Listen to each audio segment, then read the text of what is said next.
Monday, April 25th, 2022. Ladies and gentlemen, it's finally draft week. Yes, the Green Bay Packers will pick players. They will pick twice, presumably, on Thursday night, a couple more times on Friday night, and a few times on Saturday as well, with a lot of attention as to what they're going to do in that first round, considering obviously the big trade for Devontae Adams and everything, and the big need that they have at their receiving core and everything like that. And I know everybody loves a good mock draft, and this will be the last week that you have to deal with those for a little while until, Sunday morning. I'm sure we'll get a way too early 2023 mock draft with Bryce Young and CJ Stroud and Will Anderson and some of those studs that'll be coming out next year for that process. Hopefully when the Packers are picking 32nd after winning the franchise's 14th World Championship and 5th Super Bowl title. But today I went through and I used the Draft Network simulator. And like I always say, my disclaimer at the top is those are not perfect by any stretch of the imagination. But it's better than just randomly throwing players and throwing darts and saying this guy will be there. And then you can't say, well, he'll never be there. Well, he was in my simulation. So this is who I took at that specific case. These are players I would take in these spots based on my personal rankings, my perception of the team's needs, my perception of the players in this draft class, all that kind of stuff. So this is where I went. It was a little surprising. I did include trades in this mock, but I did not have to move up until later in the draft. And I do want to start actually before that and just mention a couple pieces of news and just some things I found interesting. Drake Jackson from USC, Romeo Doubs of Nevada, who you'll find out a little bit more about here in just a little bit. There's a teaser that they visited Green Bay to meet the team and the Packers. Presumably, I'm of the belief, on day 3 that they're going to find a guy. Jake Morley talks about this to me all the time with Kansas City. The Chiefs, they have a Taub guy, Dave Taub guy, and a guy that they just draft for special teams. And I think the Packers are going to have that with Rich Bisaccia. And I think the best way to do that is to give him a returner. I thought the best way to do that was through a veteran, but they've chosen not to go that route. Maybe their thought of a veteran is Amari Rodgers. I sincerely hope not. I shouldn't say that. I mean, I'm not giving up on Amari Rodgers, but when you're not high on a pick and nothing happens to change it, then you're naturally still not high on the player. So as somebody who wasn't initially high on Amari Rodgers, I haven't seen anything to change that thought process. But I digress. The point is, I think that Doubs could be the guy that Green Bay potentially targets as their Bisaccia guy. Like I said, I was hoping it would be a veteran. I know they talked to Ray McLeod at the Combine. I know they fans were hoping for Jakeem Grant, but the Jakeem Grant thing never happened. And maybe that was just wishful, considering he torched the Packers on a Sunday Night Football game this past December when he was playing for the Chicago Bears. That didn't happen either, so they're going a different direction. We'll see what happens on that side of things. The other bit of news is from Pro Football Network, where Tony Pauline said that his sources are telling him that Green Bay will trade out of the first round if a receiver doesn't fall to them at their pick. To which my question is, are they trading out of the first round twice? Are they not selecting a pass catcher at all at 22? Like, is that not even a consideration? I don't really know exactly what it means. And I didn't talk to Tony, so I don't know. I'm sure he'll clarify in the coming days exactly what that means, but I don't buy it. That's not to say that maybe Tony's not being told that. I don't think he's making that up out of thin air. Certainly would never accuse him of that. I just think that that's not Brian Gutekunst's MO. When Gutekunst sees something, he has stuck and picked in the first round once in his tenure as a general manager. And it was last year when he stuck and picked Eric Stokes. So there was that. Other than that, he's traded up and he traded down and traded up in some drafts. He did that with Jair Alexander. He stayed and picked Rashawn Gary, but he also traded up to get Darnell Savage. So I count that as a year he moved up to get a guy. Would he have done that if he only had picked 12? Who knows? We'll never know. He moved up, obviously, famously to get Jordan Love. So I just don't think that's Gutekunst's MO. The other topic I want to touch on is Kadarius Toney, because I've seen that come through a lot. And I really feel like this is just a case of, well, he's a receiver and he plays for somebody else, so he's got to be good, so the Packers should trade for him. My take on him is the fact that he is a top 20 pick. He was picked 20th last year by the Giants. And I know the Giants aren't exactly the pinnacle of stability with their franchise, but 1 year later, they're trying to trade him. Those are enormous red flags to me. Not just that, but you add in that he had some red flags reportedly coming into the draft from a character standpoint. And if the Giants are going to be willing to trade him after one season, you can kind of connect some dots there. I don't want to speculate on what exactly those things are, but there are clearly some issues if they're if they're already looking to wash their hands of this guy and trade for him. So if Green Bay were to be interested, what would I give up if I were the general manager? And thank everything that you value in your life that I am not the general manager of the Green Bay Packers. But if it were me, I would offer a conditional 6th-round pick, and that's it. Maybe a swap of Amari Rodgers to sweeten the pot, so to speak.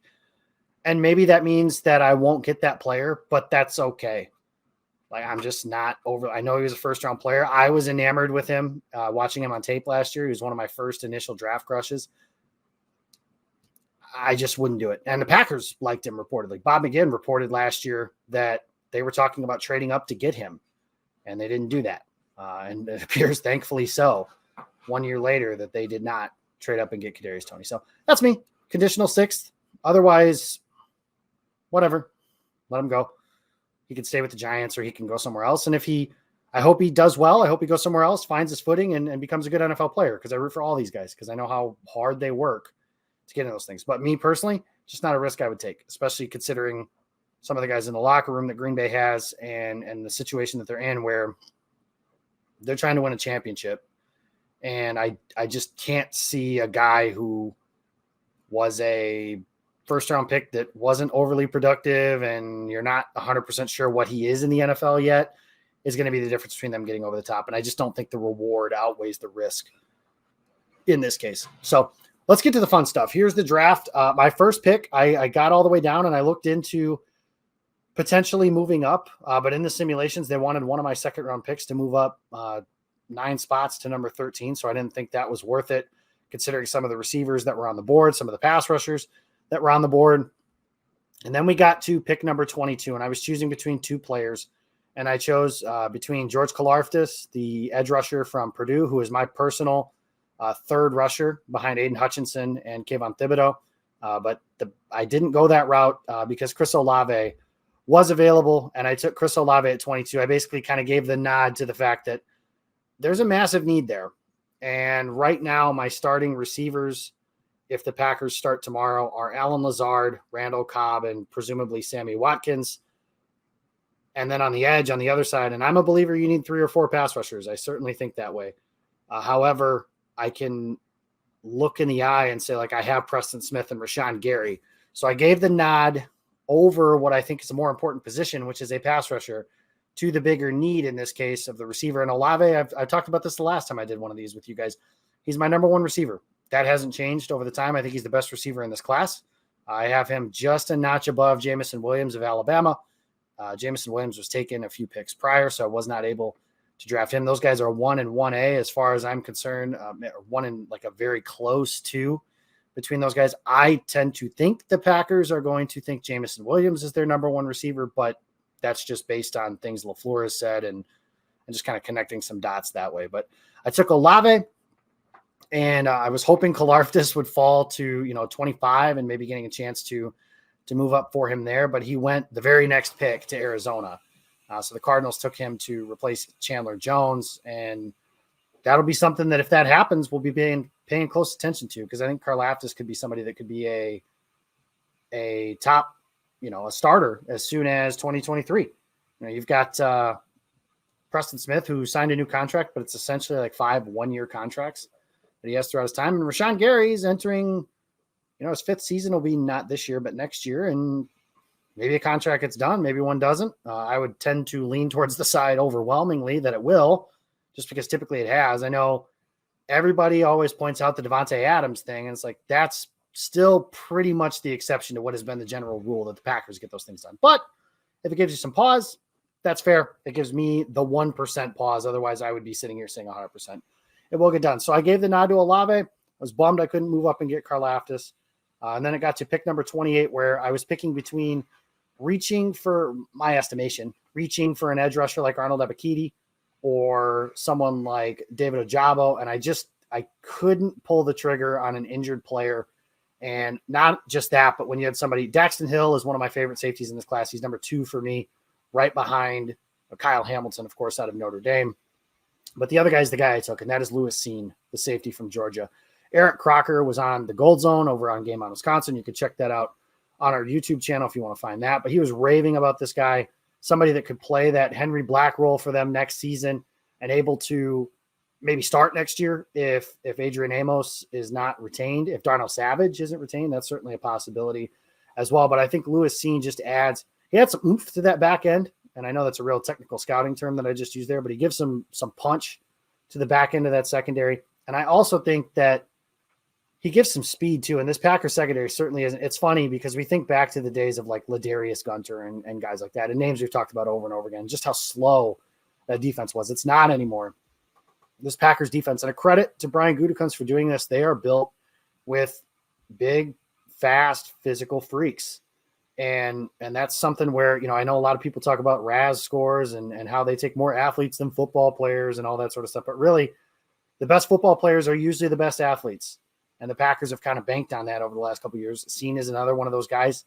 And I thought that he was the best player at that time. I then explored moving up to grab Abakidi or Ojabo, but they went like 34 and 36 respectively. It just wasn't something I was going to be able to do. And frankly, it worked out really well because I ended up going a different route here in the second and the third round. And my first second-round pick, I got to pick number 53, and I paired 2 of my favorite receivers in this class together. I took George Pickens, the wide receiver from Georgia.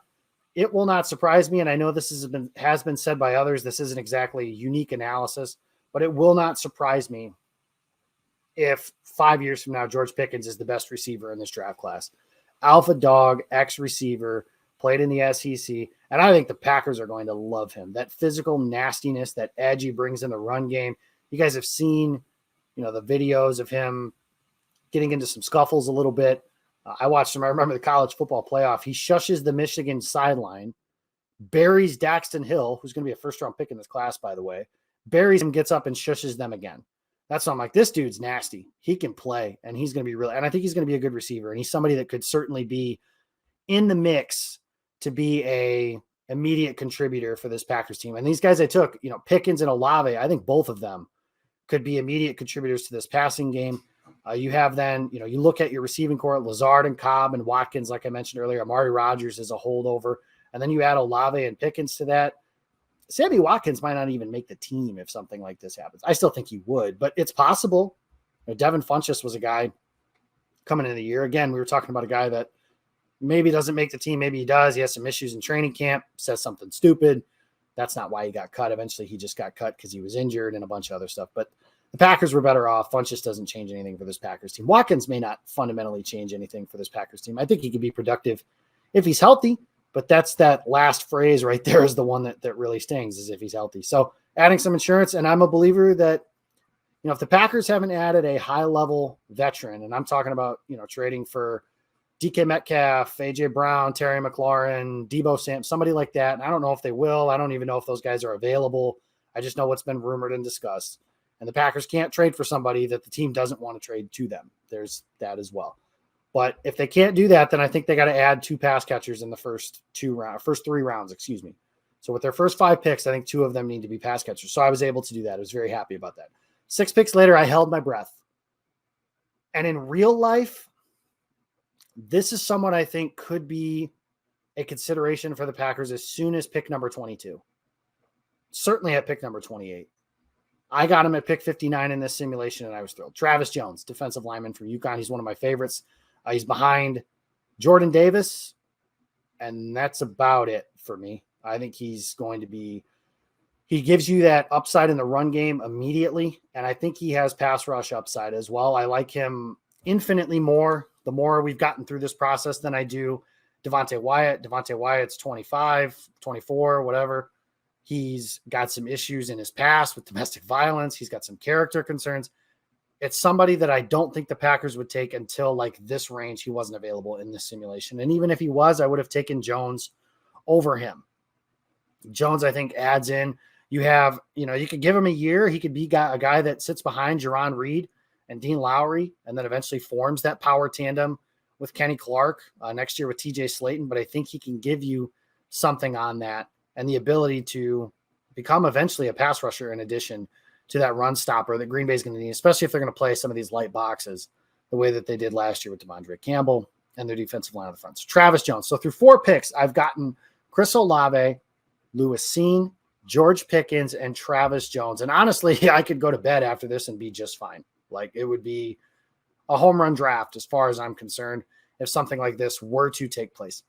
As we got into the 3rd round, the New York Giants came calling, and they had pick number 67, and they offered for pick 92 and pick 140, so one of the 4th round picks that I have, and I took it. I was like, that's a 3 and a 4 to move up, 25 spots. I'm no mathematician, but yeah, I think that's 25 spots.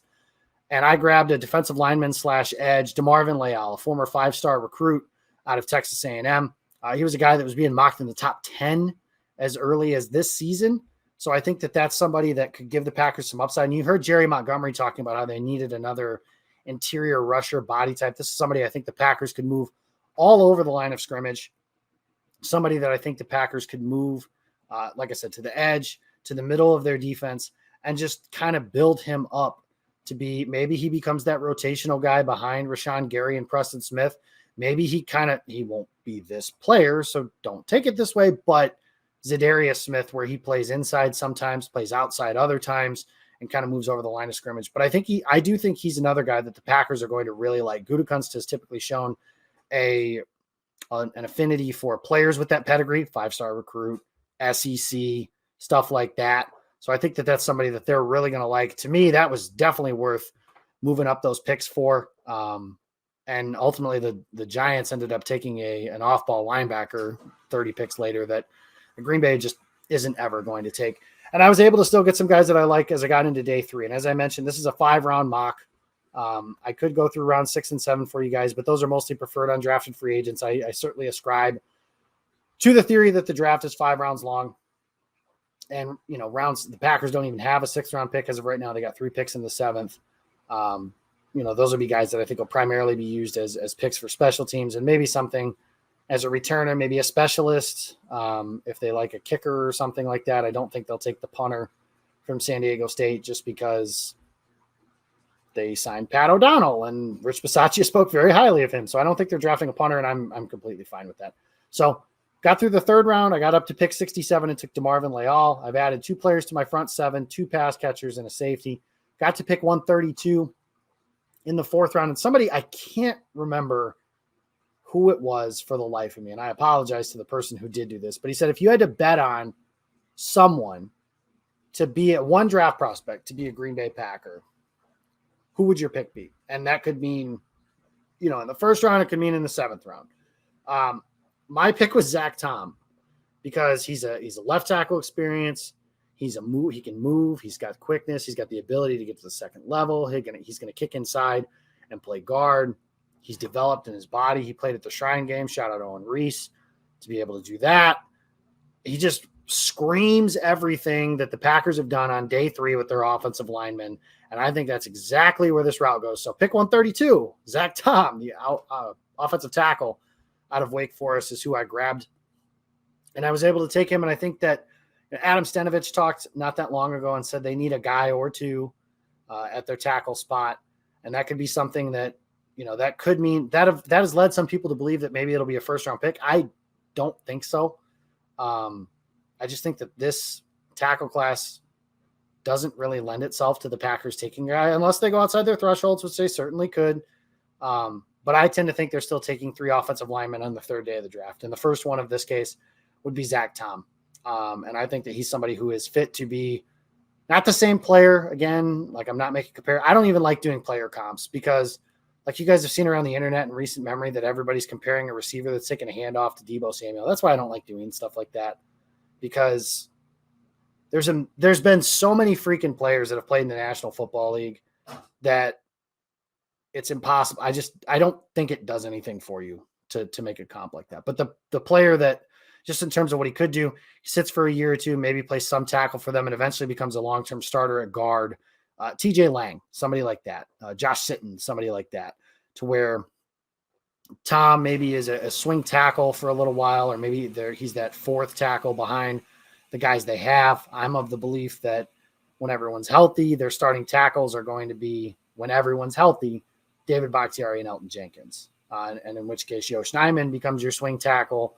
And then you have your fourth tackle like that, be Zach Tom. And then eventually somebody that can play guard as well. They like that. They've done that. Royce Newman was somebody that's like that.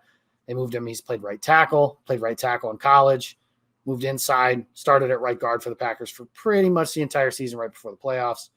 And they like guys like that. John Runyon Jr. is another example of somebody like that. He played left tackle at Michigan.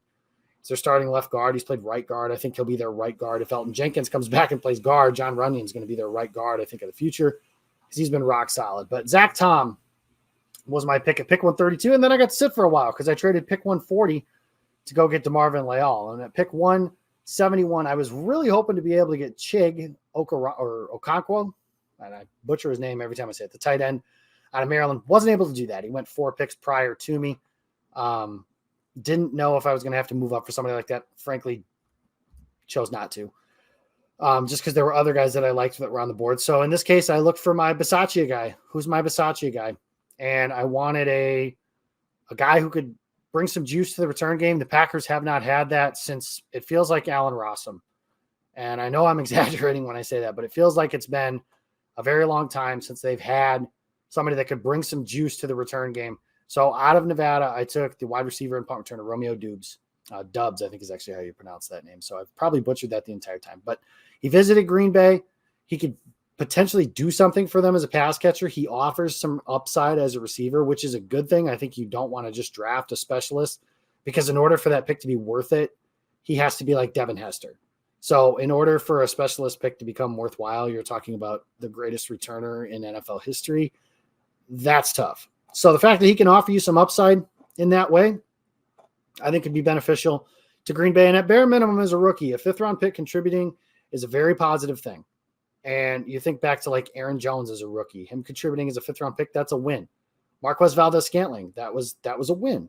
And that overall pick was a win for the Packers. And I'll talk more about that stuff later this week. But his ability then, if he just steps in and they say, okay, you are our kickoff returner and you are our punt returner. 2 positions Green Bay really struggled at last year. Their punt return situation was famously bad. Not quite as bad as it was in 2019, where they were in the negative before Tyler Ervin got there, but it wasn't good. And you can't tell me you didn't hold your breath every time you saw whoever, and it didn't matter. This isn't even an Amari Rodgers bash session. Whoever it was back there, didn't matter. You didn't feel comfortable. Randall Cobb muffed a punt last year against the Los Angeles Rams. There's one example. David Moore, we thought was going to be the greatest returner of all time, and then ended up on the COVID list and then wasn't elevated for the Packers' only playoff game this past year. So Amari Rodgers became their punt returner in the playoffs. And I just don't know if he's explosive enough to do that anyways. So getting somebody who's a little more explosive, let Amari Rodgers work on his craft as their jet motion, slot receiver, whatever it is their plan for him is, and their plan for him is hard to kind of gather just because they didn't use him last year. And there could be a bunch of reasons for that. Certainly the acquisition of Randall Cobb plays into that. Amari Rodgers not being ready for prime time plays into that. There's a lot of things that go into that. But I think taking the punt return thing off his plate, or at minimum adding some competition to that, could be something that's very positive for him. And Doubs is somebody that I think could win that role, win that job. And then on the kickoff return side of things, I mean, the Packers, I love Jamal Williams. Not a bigger fan in the world of Jamal Williams than me. But he returned kickoffs in an NFC Championship game 2 years ago. That is just wild to me that happened. Malik Taylor was returning kickoffs last year. That's just not something that makes much sense to me as something that happened. Amari Rodgers was returning kickoffs. Like, they just don't have a guy that when they stick him back there, you're like, man, this guy could house this. Or they're going to get it. He's going to get us to the 35, 40, 45-yard line. And even if the blocking schemes and all that stuff are better, there's just non-explosive athletes back there. Not the case with this guy. So if they throw him back there, I think you at minimum have at least upgraded those 2 spots. And that's something the Packers should be looking to do. I think that's a position that Gutekunst has done a really good job with a lot of things in his tenure as a Packers general manager. He has butchered the returner position several times over. And it got bad enough to the point where we all thought Tyler Ervin was probably a lot better than what he was. And Irvin's not currently in the NFL, so that kind of tells you what the rest of the league thinks of him. And then last year, Amari Rodgers just wasn't it, and the Packers didn't fix it. And ultimately, the special teams did help cost them a playoff game, not in the way that this could have been. But would it have surprised you at all, say Green Bay escapes that 49ers game with a win, if one of the returners fumbles a punt or a kickoff in the NFC Championship game the following week? Probably not. Probably not. So that's a position that Gutekunst needs to upgrade, and it's one they've gone through a lot of different guys since he's been here. One of the more exciting punt returns that's happened is somebody that will never, ever be a punt returner ever again in Green Bay, and that's Jair Alexander. I remember him returning one against Atlanta, and that was the Joe Philbin era. That was against Atlanta, I believe. It might have been against Arizona, but it was, well, then it wouldn't have been the Joe Philbin era if that were the case. But that season, Alexander's not returning punts, so we can put that to bed. But that's just an example of how Green Bay has struggled so mightily at that position over the last couple of years, to where, like, if somebody gains 10 yards, like David Moore had one return of 30 yards last year. Like, oh man, could this guy change everything for them? And then the Packers were just kind of like, let him go at the end of the year. I believe he signed in Chicago, so good luck to David Moore there. But he'll probably become like the greatest punt returner ever, because that's what happens when you go to Chicago. It's just a position they need to get right. And that's something I chose to do here at pick 171. I think the Packers could do that, and that's something they could do even sooner. You know, if they keep their 2 fourth-round picks, maybe Velus Jones is somebody that they really like earlier. That's their Bisaccia guy, and they try and grab a returner that way. Maybe they grab a running back, something like that could return kicks. They're going to have options, and I think that's something they're going to look to and emphasize. But, the receivers, for example, that I took, those are guys that aren't going to be able to be returners. That's not in their skill set. So just to recap real quick, let's go through these. Pick 22, I took Chris Olave, a wide receiver from Ohio State. Pick 28, I took Lewis Seen, the safety out of Georgia. Pick 53, I took George Pickens, the wide receiver out of Georgia. Little double dip there. Pick 59, I took Travis Jones, the defensive lineman out of UConn. And then I traded up in the 3rd round to grab DeMarvin Leal, the edge defensive lineman from Texas A&M from the Giants, using pick 140. Pick Zach Tom at pick 132 out of Wake Forest, offensive tackle. And then Romeo Doubs, the wide receiver / punt returner from Nevada. If the Packers did that, well, it's my draft. I give my own draft an A. Of course I do. What do you guys think? Let me know. Hit the comments at Pack-A-Day Podcast. Follow us on Twitter, Facebook, all that fun stuff. You can find things there. You can find me on Twitter. I'm at Jacob Westendorf. You can find me this week at GameOnWI on Twitter. Really looking forward to the draft and this stuff finally being put to bed, and we can start talking about the 2022 Green Bay Packers. And hopefully this is the one hope I have for the draft, because the last 2 have sucked. The Aaron Rodgers saga last year made the entire draft unenjoyable. And that just was what it was. I'm not going to beat the dead horse on everything like that, but that made the whole thing unenjoyable. And then the year prior, they picked Jordan Love, and that wasn't enjoyable either, because everybody spends their entire time dunking on the Packers. This year, maybe that'll happen if they don't take a receiver in the 1st round, but whatever. Like, I don't care personally if that's what they're doing. I just don't want the drama. Frankly, I don't want the drama. That's the biggest thing for me. So enjoy the draft, guys. That'll be Thursday. I will be here with you guys most of this week. I will definitely be here Monday, Tuesday, Wednesday, and then I'll be back again Sunday for next Monday. So looking forward to spending some time with you guys this week. Thank you to Andy Herman for letting me do this. Follow him on Twitter at Andy Herman NFL, and look forward to spending the rest of this week with you guys. Thanks for listening, and I will see you again.